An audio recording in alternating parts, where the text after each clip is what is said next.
1, 2, 3, 4, 5, 6 is a check. 1, 2, 3, 4, 5, 6, 7, 8. 1, 2, 3, 4, 5, 6, 7, 8, 9, 10. Welcome and good morning. 1, 2, 3, 4. This will be the final check before the event in 9 minutes' time. 1, 2, 3, 4, 5, 6.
1, 2, 3, 4, 5, 6, 7, 8, 9, 10. 1, 2, 3, 4, 5, 6, 7, 8, 9, 10. 1, 2, 3, 4, 5, 6, 7, 8, 9, 10. Welcome and good morning. 1, 2, 3, 4. You happy with that? 1, 2, 3, 4, 5, 6.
Lots of nice interference here with all this electronic stuff. Touch wood. Right, so what else are big magnets on my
Good morning, everyone, and welcome to the Siemens Healthineers Magnet Factory. My name is Rada Trotabas. I'm the Managing Director of Siemens Healthineers here in the UK and Ireland. We are a global leader in medical technology with over 70,000 dedicated employees around the world, united by one common goal: to improve healthcare and make a difference to the lives of people everywhere. For over 40 years, this site here in Antrim has been at the heart of our mission, designing and manufacturing MRI superconducting magnets, which play an essential role in diagnostic imaging, helping healthcare professionals save lives and provide better care. But we are not stopping there. With a £250 million investment, we are building a state-of-the-art facility just down the road in Bicester. The facility is set to open in 2026, and this new facility will host over 1,000 skilled jobs here in the region and further reinforce our commitment to innovation. It is a great honor to welcome the Chancellor of the Exchequer, the Right Honourable Rachel Reeves, and her distinguished colleagues in government. The government's commitment to driving economic growth provides companies like ours with the confidence to continue investing in cutting-edge manufacturing right here in the UK. This visit not only demonstrates the government's commitment to backing international businesses, but also highlights the critical importance of partnership between government and industry to build a strong, thriving economy. So please join me in welcoming the Chancellor, Rachel Reeves.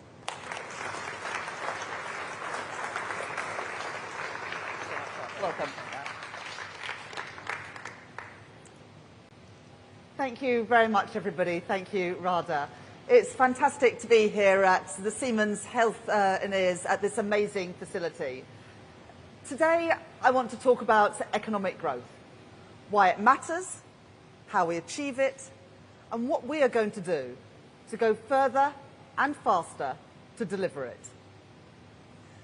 Before we came into office, the Prime Minister and I have said loud and clear, economic growth is the #1 mission of this government. Without growth, we cannot cut hospital waiting lists or put more police on the streets. Without growth, we cannot meet our climate goals or give the next generation the opportunities that they need to thrive. But most of all, without economic growth, we cannot improve the living standards of ordinary working people. Because growth isn't simply about lines on a graph. It's about the pounds in people's pockets, the vibrancy of our high streets, and the thriving businesses that create wealth, jobs, and new opportunities for us, for our children and grandchildren. We will have succeeded in our mission when working people are better off. I know that the cost of living crisis is still very real for many families across Britain. The sky-high inflation and interest rates of the past few years have left a deep mark, with too many people still making sacrifices to pay the bills and to pay their mortgages. But we have begun to turn things around. Everything I see as I travel around the country gives me more belief in Britain and more optimism about our future. Because we as a country have huge potential. A country of strong communities, with small and local businesses at their heart. We are at the forefront of some of the most exciting developments in the world, like artificial intelligence and life sciences, with great companies like DeepMind, AstraZeneca, Rolls-Royce, and of course Siemens, delivering jobs and investment across Britain. We have fundamental strengths in our history, in our language, and in our legal system to compete in a global economy. But for too long, that potential has been held back. For too long, we have accepted low expectations and accepted decline. We no longer have to do that. We can do so much better. Low growth is not our destiny. But growth will not come without a fight, without a government willing to take the right decisions now to change our country's future for the better. That's what our plan for change is all about. That is what drives me as Chancellor. In my May's lecture in March last year, I set out my approach to achieving economic growth and identified the fundamental barriers to realising our full potential. The productive capacity of the UK economy has become far too weak. Productivity, the driver of living standards, has grown more slowly here than in countries like Germany or the US. The supply side of our economy has suffered due to chronic underinvestment and stifling and unpredictable regulation, not helped by the shocks that we have faced in recent years. For too long, politicians have lacked the courage or the strength to confront these challenges. When presented with a choice, they have not prioritised growth. Instead, they have accepted the status quo. And they have been the barrier, not the enablers, of change.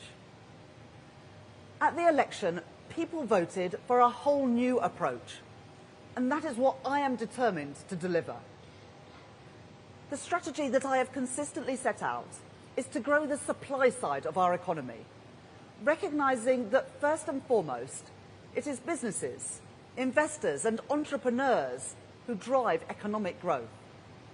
A government that systematically removes barriers that they face, one by one, and has their back is the solution to our challenges. This strategy has three elements. First, stability. Stability in our politics, our public finances, and our economy. The basic condition for secure economic growth. Second, reform.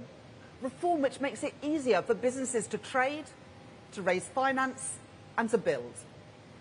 And third, investment, the lifeblood of economic growth. Let me explain each of those in turn. Stability. The first line of our manifesto was a promise to bring stability back to our public finances. It is the rock upon which everything else is built, and it is an essential foundation in our plan for change, because economic stability is the precondition for economic growth.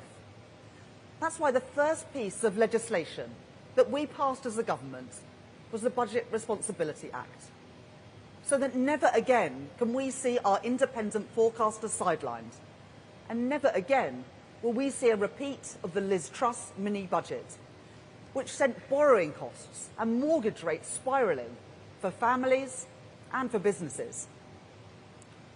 At my first budget in October, it was my duty as Chancellor to fix the foundations of our economy and repair the public finances that we inherited, to restore stability and create the conditions for growth and investment. I set out new fiscal rules, which are non-negotiable and will always be met. We began to rebuild our NHS and our schools, the start of a programme of public service reform. I capped the rate of corporation tax, and I extended our generous capital allowances for the duration of this Parliament, as the CBI and the BCC have called for. And I protected working people after a cost of living crisis by freezing fuel duty with no increases in their national insurance, income tax or VAT. But taking the right decisions and the responsible decisions does not always mean taking the easy decisions. The increase in employers' national insurance contributions has consequences on business and beyond. I said that up front in my budget speech. I accept that there are costs to responsibility. But the costs of irresponsibility would have been far higher.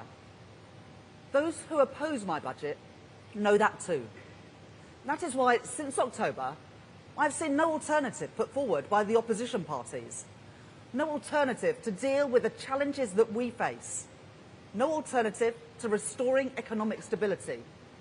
And therefore, no plan for driving economic growth. Alongside stability, we need to drive forward the reform which makes investment more likely by removing the constraints on the supply side of our economy, making it easier for businesses to trade, to raise finance, and to build. Let me first address our approach to trade. We stand at a moment of global change. In that context, we should be guided by one clear principle above all: to act in the national interest, for our economy, for our businesses, and for the British people. That means building on our special relationship with the United States under President Trump.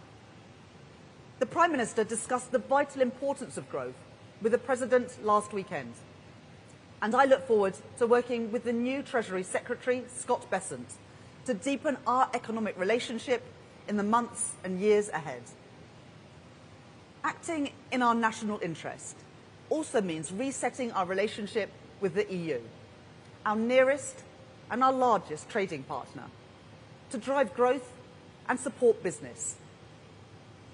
We are pragmatic about the challenges that we have inherited from the last government's failed Brexit deal, but we are also ambitious in our goals. Unlike the Conservative Party, whose policy was not to engage with the European Union at all, we will prioritise proposals that are consistent with our manifesto commitments and which contribute to British growth and British prosperity, because that is what the national interest demands. Our approach to trade also means building stronger relationships with fast-growing economies all around the world. That is why I led a delegation to China for the first economic and financial dialogue since 2019, alongside world-leading financial services businesses, including HSBC, Standard Chartered and Schroders, unlocking £600 million of tangible benefits for the UK economy. And I am pleased to confirm that the Business and Trade Secretary will shortly visit India to restart talks on the free trade agreement and bilateral investment treaty that the last government failed to deliver. Our businesses can only realise these opportunities if they can recruit the skilled staff that they need. So we are reforming our employment system to create a national jobs and careers service. We have created Skills England to meet the skills of the next decade in sectors like construction and engineering. And we will deliver fundamental reform of our welfare system. That includes looking at areas that have been ducked for too long, like the rising cost of health and disability benefits. And the Secretary of State for Work and Pensions will set out our plans to address this ahead of the spring statement. Next, the Immigration White Paper.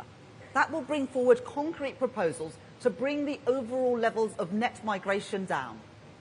But we know that the UK is in an international competition for talent in vital growth sectors.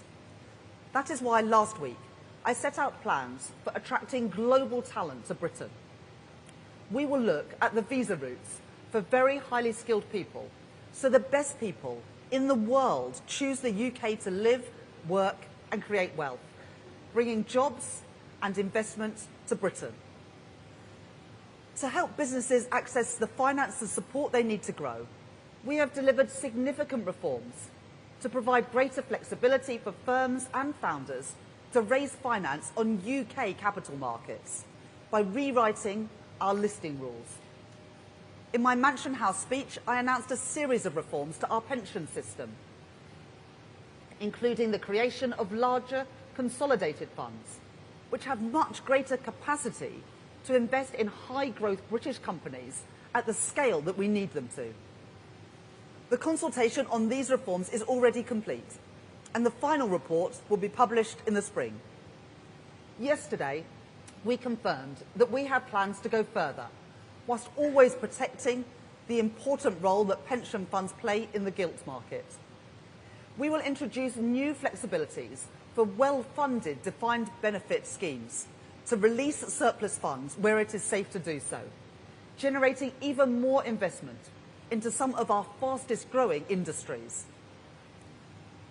I know too that businesses are held back by a complex and unpredictable regulatory system, and that is a drag on investment and innovation. We have already provided new growth-focused remits to our financial service regulators. We have announced a new interim chair of the Competition and Markets Authority, and we have established the Regulatory Innovation Office with an initial focus on synthetic biology, space, AI, and connected and autonomous vehicles. But we need to go further, and we need to go faster. So earlier this month, I met the heads of some of our largest regulators. They have already provided a range of options to drive growth in their sectors and proposals for how they can be more agile and responsive to businesses. And we will publish that final action plan in March to make regulation work much better for our economy. To get Britain building again, we have delivered the most significant reforms to our planning system in a generation. I have been genuinely shocked about how slow our planning system is, by how long it takes to get things done. Take the decision to build a solar farm in Cambridgeshire, a decision that the Energy Secretary took only a few weeks into the job in July, but which had first come to government's attention in 2021. It's ridiculous. The Deputy Prime Minister now has already driven significant progress across government in addressing these issues. My colleagues have determined 13 major planning decisions in just 6 months, including for airports, data centres and major housing developments. We have significantly raised housing targets across the country and made them mandatory so that we can build 1.5 million homes in this Parliament.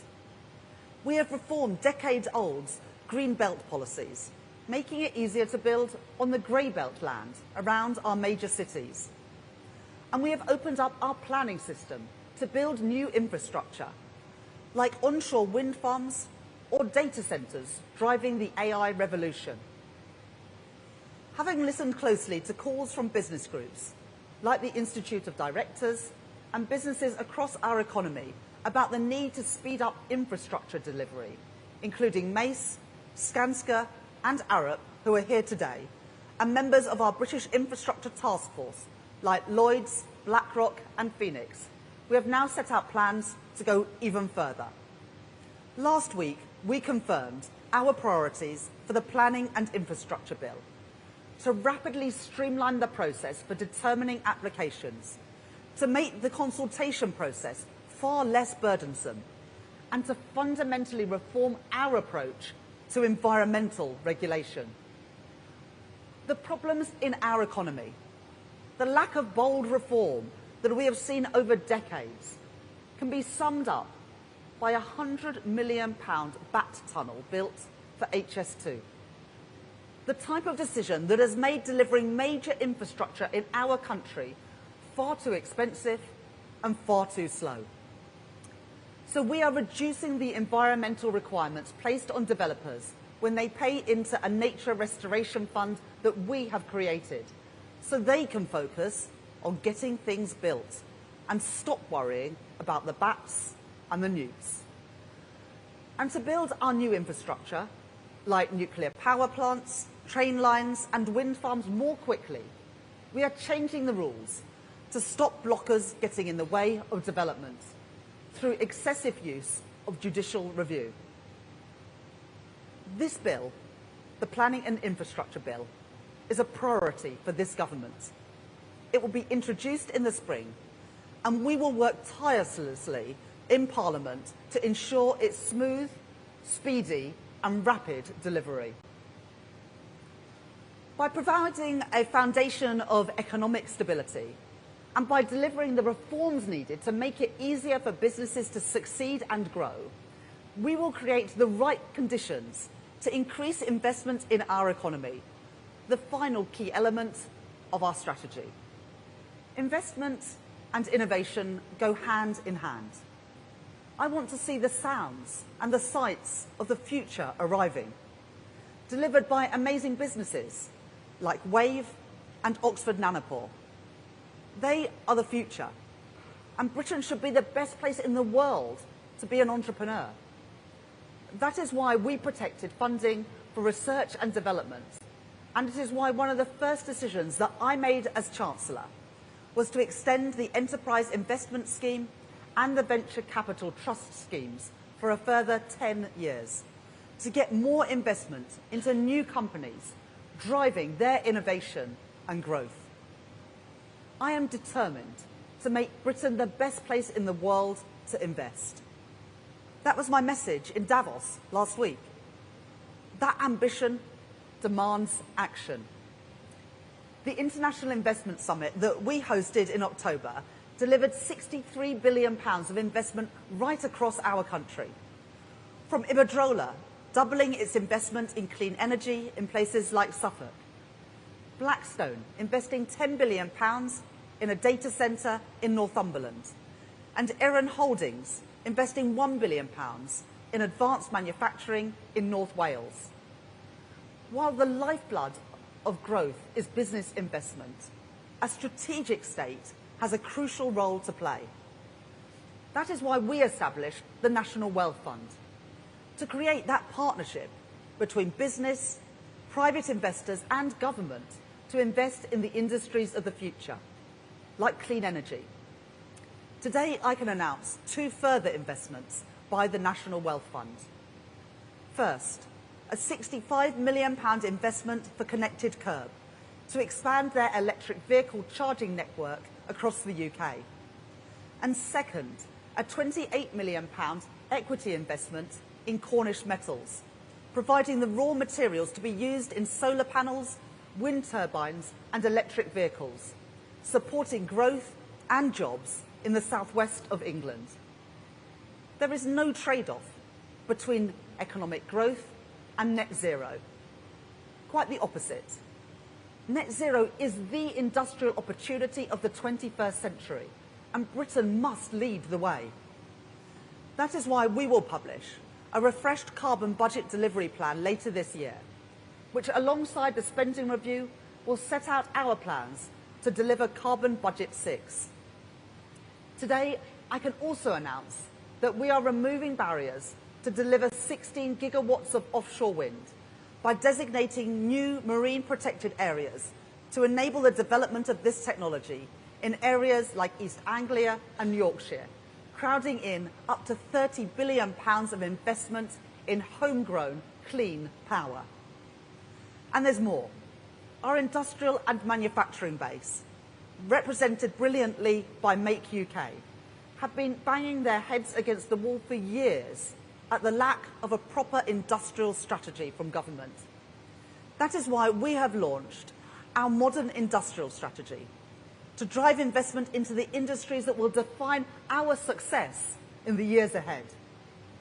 We have already provided funding to unlock investment in sectors like aerospace, automotives and life sciences. And we have set out reforms to boost financial services, the AI sector and our brilliant creative industries. We are not wasting any time, and we will move forward with the next steps of the industrial strategy ahead of its publication in the spring. We will work with the private sector to deliver the infrastructure that our country desperately needs.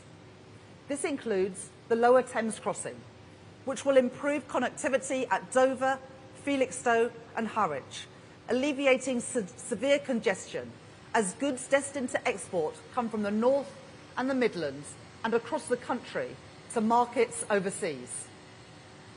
To drive growth and to deliver value for money for taxpayers, we are exploring options to privately finance this important project. And we have changed course on public investment too, with a new investment rule to ensure that we don't just count the costs of investment, we count the benefits too. We are now investing 2.6% of GDP on average over the next 5 years, compared to 1.9% planned by the previous government, delivering an additional £100 billion of growth-enhancing capital spending, which catalyses private sector investment in more housing, better transport links, and clean energy. These are significant steps in just 6 months, and we are seeing some encouraging signs in the British economy. The IMF have upgraded our growth prospects for 2025, the only G7 country outside the US to see this happen. This gives us the fastest growth of any major European economy this year. And a global survey of CEOs by PwC has shown that Britain is now the second most attractive country in the world for businesses looking to invest. The first time that the UK has been in that position for 28 years. This is all welcome news, but there is still more that we can and we will do. I am not satisfied with the position that we are in. While we have huge amounts of potential, the structural problems in our economy run deep, and the low growth of the last 14 years cannot just be turned around overnight. This has to be our focus for the duration of the Parliament, because the situation demands us to do more. And today I will go further and faster in kick-starting economic growth. Our mission to grow the economy is about raising living standards in every single part of the United Kingdom. Manchester is home to the UK's fastest growing tech sector. Leeds is one of the largest financial services centres outside of London. These great northern cities have so much potential and promise, which our brilliant Metro mayors, Andy Burnham and Tracy Brabin, are working hard to realise, just like our other Metro mayors are doing to deliver new opportunities in their areas. And there is so much more that government can do to support our city regions. To achieve this requires greater focus on two key areas: infrastructure and investment. If we can improve connectivity between towns and cities across the north of England, we can unlock their true growth potential by making it easier for people to live, travel and work across the area. At the budget, I set out funding for the TransPennine route upgrade, a multi-billion-pound programme of improvements that will connect towns and cities from Manchester to York via Staley Bridge, Leeds and Huddersfield. We are delivering railway schemes to improve journeys for people across the north, including upgrades at Bradford Forster Square and by electrifying the Wigan to Bolton line. We are committed to supporting the delivery of a new mass transport system in West Yorkshire. And in spring, we will publish the spending review and a 10-year infrastructure strategy, which will set out further detail of our plans for infrastructure investment right across the UK. New transport infrastructure can also act as a catalyst for new housing. We have already seen the benefits that unlocking untapped land around stations can deliver in places like Stockport, where joint work, spearheaded by Andy Burnham and council leaders, has delivered new housing and wider commercial opportunities. We will introduce a new approach to planning decisions on land around stations, changing the default answer to yes. We are working with the devolved governments to ensure the benefits of growth can be felt across Scotland, Wales and Northern Ireland, including by partnering with them on the industrial strategy to support their considerable sectoral strengths. And in December, I met with Metro mayors from across England. They told me that more opportunities for investment are vital if their local economies are to grow in the years ahead. We are listening closely to them. As the Metro Mayor of Liverpool, Steve Rotherham, has called for, we will review the Green Book and how it is being used to provide objective, transparent advice on public investment across the country, including outside London and the South East. This means that investment in all regions is given a fair hearing by the Treasury that I lead. The Office for Investment is going to be working hand in hand with local areas to develop a commercially attractive pipeline of investment opportunities for a global audience, starting with the Liverpool City region and the North East Combined Authority, led by Kim McGuinness. The National Wealth Fund is establishing strategic partnerships to provide deeper, more focused support for city regions, starting in Glasgow, West Yorkshire, the West Midlands, and Greater Manchester. We are supporting key investment opportunities across the UK. The government is also backing Andy Burnham's plans for the redevelopment of Old Trafford, which promises to create new housing and commercial development around a new stadium to drive regeneration and growth in the area.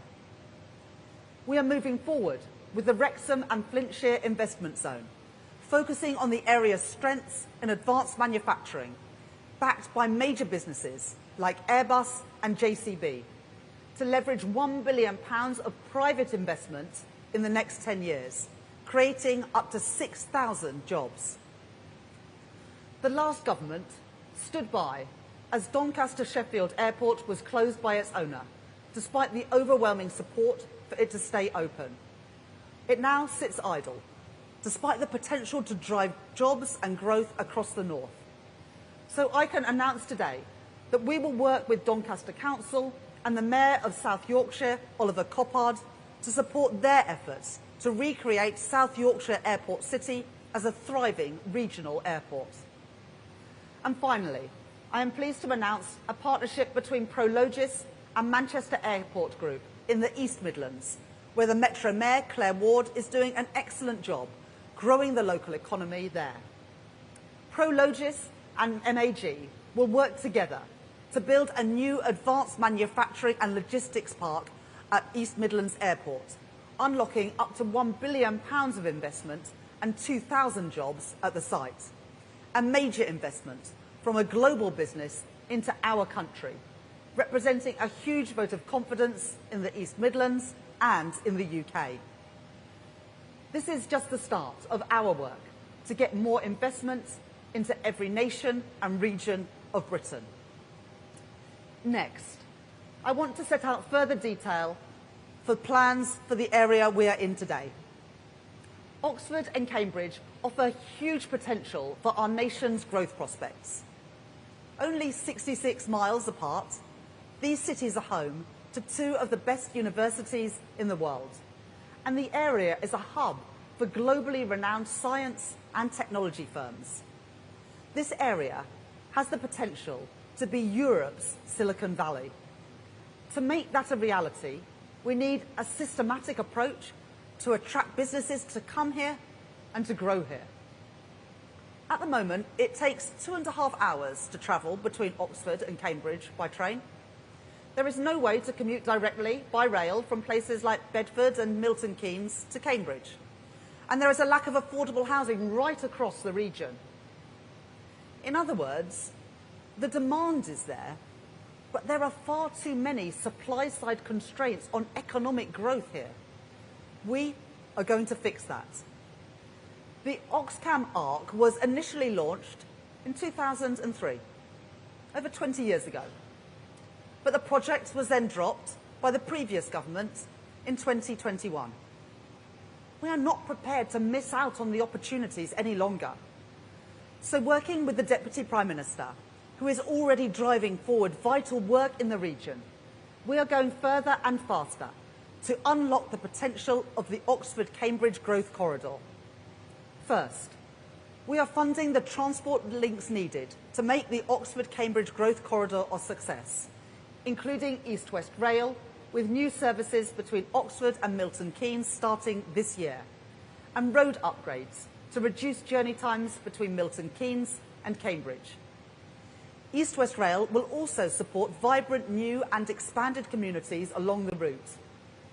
We have already received proposals for new towns along the new railway, with 18 submissions for sizable new developments.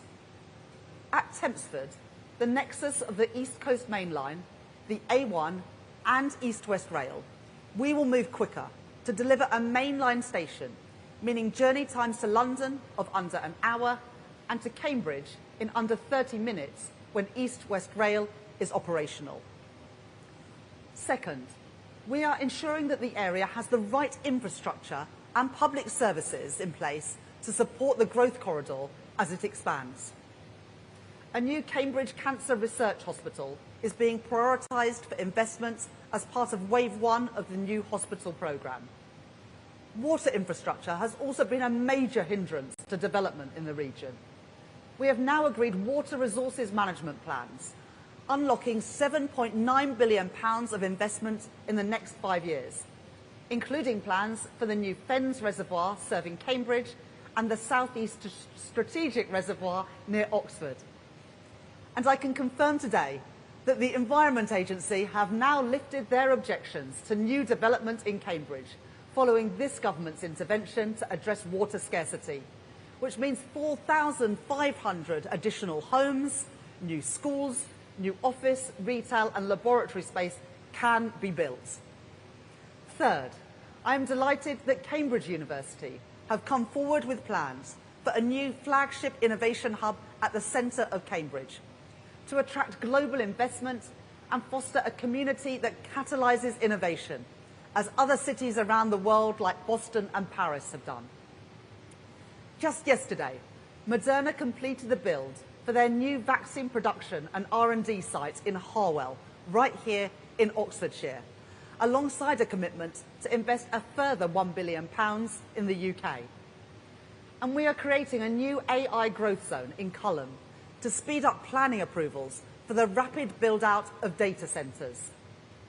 And finally, to take this project forward at real pace and catalyse private sector investment into the region, I am pleased to announce that the Deputy Prime Minister and I have asked Lord Patrick Vallance to be the champion for the Oxford-Cambridge Growth Corridor. Lord Vallance has extensive experience across the sciences, academia and governments. He will work with local leaders and with the Housing and Planning Minister to deliver this exciting project, including with Peter Freeman, who is already doing excellent work in Cambridge, and a new growth commission for Oxford, which will help to accelerate growth in the city and its surrounding area. This is the government's modern industrial strategy in action, with central government, local leaders and businesses working together. The Oxford-Cambridge Growth Corridor could add up to £78 billion to the UK economy by 2035, driving investment, innovation and economic growth. Finally, I come to the decision that perhaps more than any other has been delayed, has been avoided, has been ducked. The question of whether to give Heathrow, our only hub airport, a third runway has run on for decades. The last full-length runway in Britain was built in the 1940s. No progress in 80 years. Why is this so damaging? It's because Heathrow is at the heart of the UK's openness as a country. It connects us to emerging markets all over the world, opening up new opportunities for growth. Around 3/4 of all long-haul flights in the UK go from Heathrow. Over 60% of UK air freight comes through Heathrow. And about 15 million business travellers used Heathrow in 2023. But for decades, its growth has been constrained. Successive studies have shown that this really matters for our economy. According to the most recent study from Frontier Economics, a third runway could increase potential GDP by 0.43% by 2050. Over half, 60% of that boost, would go to areas outside of London and the South East, increasing trade opportunities for products like Scotch whisky and Scottish salmon, already two of the biggest British exports out of Heathrow. And a third runway could create over 100,000 jobs. For international investors, persistent delays have cast doubt about our seriousness towards improving our economic prospects. Business groups like the CBI, the Federation of Small Businesses, and the Chambers of Commerce right across the UK, as well as trade unions like GMB and Unite, are clear. A third runway is badly needed. In 2018, the previous government steered its airport's national policy statement through Parliament, but no action was taken. It simply sat on the shelf. We are taking a totally different approach to airport expansion. This government has already given its support to expansion at City Airport and at Stansted. And there are 2 live decisions on Luton and Gatwick which will be made by the Transport Secretary shortly. But as our only hub airport, Heathrow is in a unique position, and we cannot duck the decision any longer. I have always been clear that a third runway at Heathrow would unlock further growth, boost investment, increase exports, and make the UK more open and more connected. And now the case is stronger than ever, because our reforms to the economy, like speeding up the planning system and our plans to modernise UK airspace, means the delivery of this project is now set up for success. So I can confirm today that this government supports a third runway at Heathrow and is inviting proposals to be brought forward by the summer. We will then take forward a full assessment through the Airport National Policy Statement. This will ensure that the project is value for money, and our clear expectation is that any associated surface transport costs will be financed through private funding. And it will ensure that a third runway is delivered in line with our legal, environmental and climate objectives. Heathrow themselves are clear that their proposal for expansion will meet strict rules on noise, air quality and carbon emissions. And we are already making great strides in transitioning to cleaner and greener aviation. Sustainable aviation fuel reduces CO2 emissions compared to fossil fuel by around 70%. At the start of this month, the Sustainable Aviation Fuel Mandate became law. And today I can announce that we are investing £63 million into the Advanced Fuels Fund over the next year.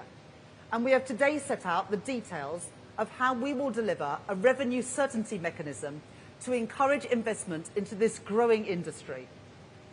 These measures will encourage more investors to back production in the UK, bringing good, high-skilled jobs to areas like Teesside, demonstrating that investment in the right technology can help us deliver both our growth and our clean energy mission.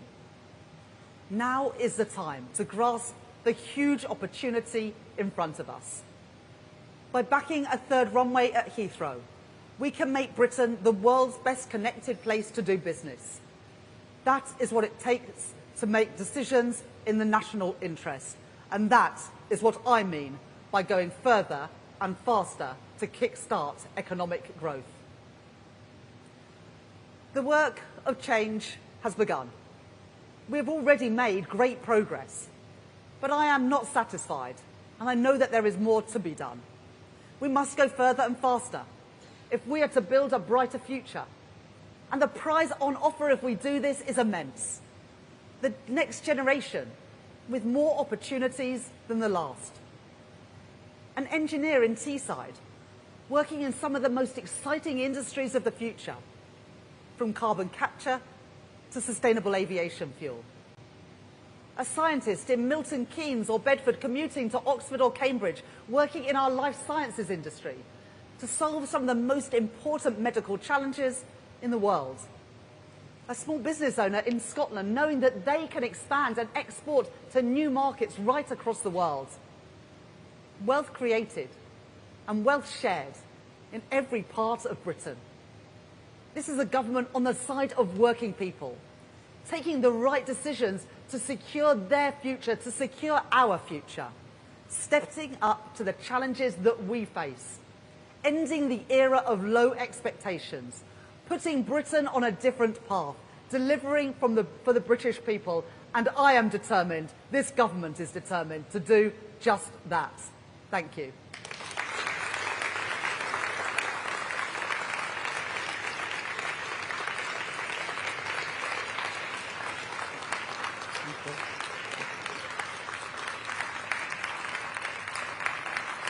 Thank you.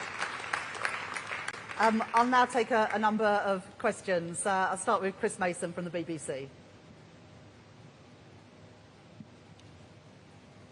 Thank you, Chancellor. Chris Mason, BBC News. The scars in our economy run deep. We've had the pandemic, we've had conflict, we've had the financial crisis, as I say, and also the colossal shift of economic heft towards China and the East. What do you say to those who might say, is this anywhere near enough? When will we see cranes in the sky? And what happens if it doesn't work? Thank you. Well, we need to go further and faster, and the speech and the announcements that I've set out today, whether it is the regional investment in places like Manchester or Leeds or Teesside, whether it is the Oxfam Arc growth corridor, which could be Europe's Silicon Valley, or indeed making Britain better connected with the third runway at Heathrow, shows that this is a government with ambition that is getting on and delivering. But one of the reasons why we need to expand Heathrow is that there are emerging markets and new cities around the world that we aren't connected to, because there aren't the slots at Heathrow or indeed any other airport to fly to. And similarly, the opportunities to export around the world only grow when other countries around the world grow their economies, and yet we don't have the opportunities to export there because we are constrained, our supply side capacity is constrained because there hasn't been enough investment in our ports and our airports for too long. So we are turning that around. We are systematically, one by one, removing the barriers that have held back our growth performance for too long. Because you take those shocks that you mentioned, well, those shocks have affected countries all around the world. But every time one of them comes along, it seems to affect the UK more. And the impact of it lasts longer. So we've got to build a more secure and a resilient economy and these investments and cracking on with them. That's why it's different this time, because we're reforming the planning system. The planning and infrastructure bill will be a priority for this government because it means that projects like the expansion of Heathrow, like East West Rail, like the new towns that we want to build, can happen at pace rather than taking decades, which I'm afraid has been our experience as a country for far too long. Next question from Ed Conway at Sky. Thank you, Chancellor. Lots of exciting plans today. By definition, though, some of them will take quite a long time to actually come to fruition, whether it's reservoirs or runways. So I just wonder, can you give us a sense of what are we looking to judge success here?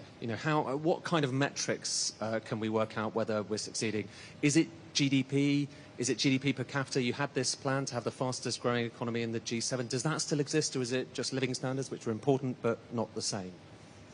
Well, I agree with you, Ed, that these are exciting plans, and these are plans that are going to take our country forward. We said when we set out the plan for change that we want living standards for working people to improve. That's what we want people to see and experience and feel in their own pockets by the time that this Parliament comes to an end. And that's why we are trying to crack on with things. There's no point in announcing a third runway at Heathrow if you've got the same planning system that we have now, because it will take decades and people won't feel the benefit. There's no point in saying we're going to build 1.5 million homes. It's just talk, unless you reform the planning system. So that's why, alongside the big announcements we're making today, we are making changes so we can actually get on and deliver these projects, not just talk about them. Next question from Andy Bell at Channel 5. Thank you very much. Andy Bell, Channel 5 News. Chancellor, as you know, there are a lot of people in business who say the biggest barrier to growth are the taxes that you put on business at the budget. So can you offer the possibility of any tweaks to what you levied in terms of taxes on business back in your budget? And can you rule out any further taxation on business in this Parliament? Well, I explained in my speech today why I had to make the decisions that I made. And, from the Conservatives, they want the extra money for public services, but they oppose any of the tax increases to fund it. They say they want the extra infrastructure, but they don't support the changes to the planning system to get things built. So I hear criticism of what we're doing, haven't heard any serious alternative. And when I became Chancellor, the first thing that I had to do was restore stability to our public finances. We know what happens when governments lose control of the public finances. We've experienced it in the last few years. And what happens is mortgage rates and interest rates go through the roof, costing families and business dearly. I will never play fast and loose with the public finances because it is ordinary people who pay the price. So I had to make some difficult decisions, but they were the right decisions in our national interest. And you can build no plan for growth that is not built on a rock of stability. We've returned stability to the economy, and that is why we can now grow it with confidence. But just listen to what businesses have said about our plans today. The CBI says that they are smart. There's other business people in this room who are backing the plans that we are setting out today. They can see that this is a government that is getting on with things, that is removing the barriers that have held back infrastructure investment and investment by businesses for far too long, and we are changing that.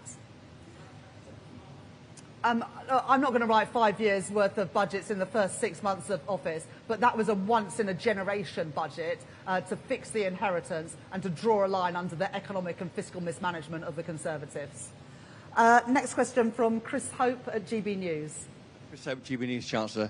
But will you commit now to cutting net migration, even if it damages economic growth, that trade-off there? And just quickly, millions are sending in their tax returns this week to HMRC. You're in charge of it. Will you publish your tax return? We will reduce net migration, but taking back control means having more of a say of who comes into this country. And that's why I announced in Davos last week that we're looking at visa routes for some of the most highly skilled and talented people, because I want them to see what I see in Britain, which is the best place in the world to start and grow a business. So we want to attract that talent. But absolutely, we've made that commitment to bring net migration down. Well, thank you for the reminder to everybody to get their tax returns. We will use that money wisely to invest in infrastructure and grow our economy.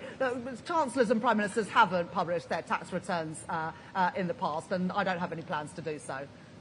The next question is from Harriet Lyne at the Daily Mail.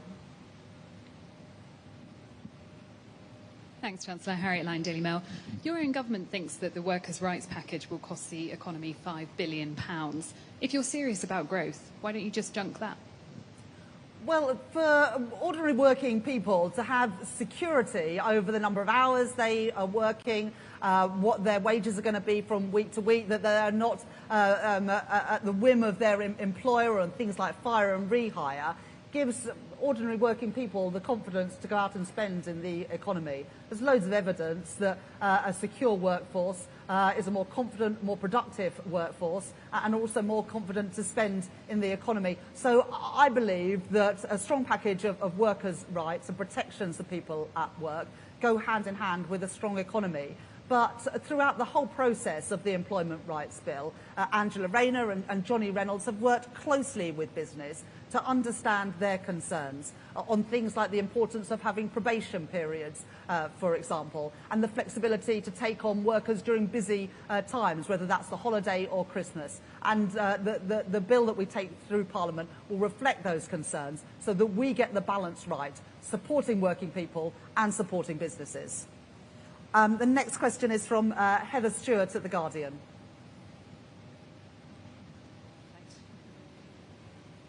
Hi, Chancellor. Heather Stewart from The Guardian. You've struck a very optimistic tone today. You've talked about the UK's upbeat economic prospects. Feels quite different to the tone you struck in your early months in power when you were really quite gloomy about the legacy that you'd been left and the state of the economy. Prime Minister even called a press conference to tell us that we were in an economic and a social black hole. We got almost zero growth in the second half of 2024. I wonder if you regret that gloomy tone, and do you think that you and the Prime Minister talked down the economy in the back half of last year?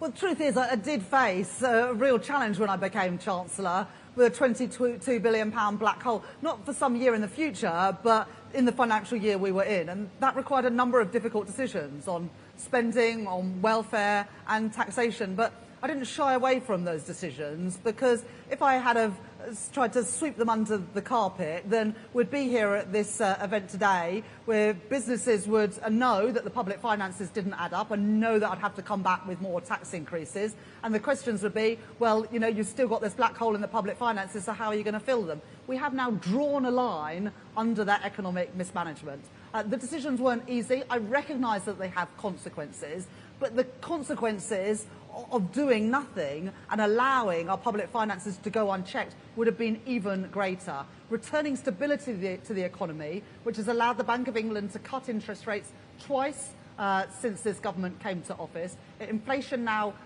much closer anchored to 2%, now standing at 2.5%. Wages rising at twice the rate of inflation shows that some of that stability that we were lacking for so many years under the Conservatives has returned to the economy. But I am upbeat and optimistic about our country's prospects.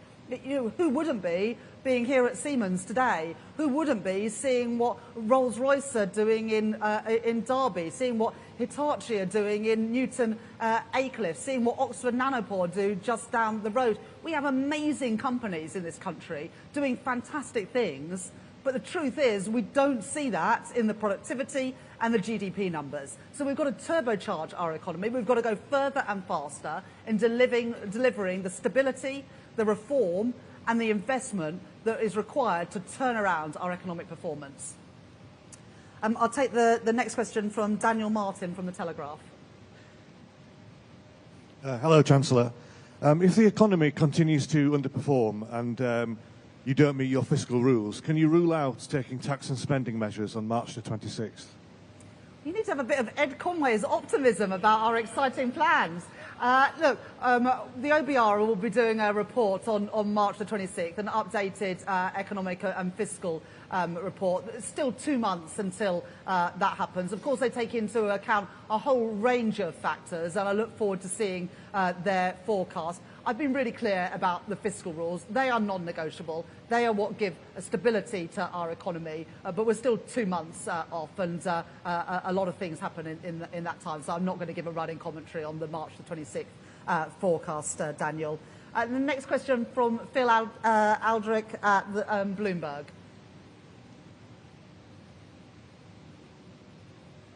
Thanks, Chancellor. You've set out a remarkable array of supply-side reforms, which are going to potentially have quite big effects over the long term. But in the short term, we've got the NICS rise coming up in April, which is an immediate drag on growth, potentially, from the point of view of businesses. Are you doing anything in the short term to address these growth-depressing facets? Well, the whole point about the reforms we're making are about enabling people to do things more quickly. So the regulatory reforms that we're making to put growth in the remit of our regulators, the planning reforms to make it easier to build things. And I've said to Heathrow, I want them to come forward with plans by the summer, and we want to have a development consent order come forward by the end of this Parliament, and we hope to be able to grant it in this Parliament. So we're not waiting for years into the future. We want to do things now to turn around the performance, and we want to give businesses and investors confidence that this is a country to start doing things, to start making things in again, because we are reforming how our economy works to make it easier for them to build the energy infrastructure, the transport infrastructure, the housing infrastructure, and the data centres that we need. And a combination of our regulatory reforms and our planning reforms mean that we don't have to wait for decades into the future. We can crack on and do those things now. I've got a bit of extra time, so I'll take a few more questions. Yeah, lady there on the side. Hi, thanks, Chancellor. Jessica Frankies from City AM. We've heard from regulators who are concerned about this deregulatory drive and say the optics are bad for international investment. Do you think regulators are on board with your plans? And do you think intervening in independent regulation is good for Britain? Well, it's up to the government to set the framework, but I think that businesses probably know what is best for international investment and into the UK. And what businesses, big and small, say to me all the time that a combination of the huge array of regulations, the number of consultees that they have to consult, the judicial review process, but also the conflicting regulations and rules that you have from different regulators over the same entity or the same investment just creates confusion, and there's a lack of predictability in our regulators, which is bad for business and bad for our economy. So I won't apologise for wanting to reform how regulation works in Britain. If we're going to grow the economy, we need to reform the regulators too. They need to be part of this growth mission. I've been really pleased by many of the replies that we've had from the regulators, and I look forward to working with them to ensure that, yes, we have independent regulation, but that those independent regulators also focus on growth, because it's the #1 mission of this government, and we've got a mandate to deliver it. Take a question from the lady there. Thank you, Chancellor. Sophie Huskisson from The Mirror. The inquiry into the Grenfell Tower fire found deregulation contributed to the 2017 tragedy. Are you worried that safety could be put at risk if you rip up planning rules and reduce regulation? Thank you. Well, the Prime Minister and the Deputy Prime Minister have both been to Grenfell and have made commitments to the families there to learn the lessons from what happened. So, of course, we've got to get the balance right on regulation, but we've made commitments to the families that have suffered because of what happened at Grenfell, and we will not renege on those commitments. I'll just take one last question from the lady behind you. Hi, Natasha Clark from LBC. Thanks so much, Chancellor. Just in the last week, we've had quite a lot of businesses warn about job losses. 10,000 retail jobs at threat, Sainsbury's cutting 3,000 jobs. You're going for growth, but we are seeing quite a lot of businesses that are really, really worried about their future. Is this an encouraging sign for the British economy, or are you gaslighting British businesses? Thank you. Well, businesses will always make decisions about the number of staff they need to meet demand. But look at the things that we've set out today. A third runway at Heathrow could create 100,000 jobs. The Prologis investment at East Midlands Airport could create 2,000 jobs. The investment in the Wrexham and Flintshire investment zone could create 6,000 jobs. So these are investments that are good for jobs, are good for wealth creation, investment in the UK, and good ultimately for living standards, because in the end, the reason why we are doing all of these things is to make working people better off and to put more money in their pockets. Thank you very much.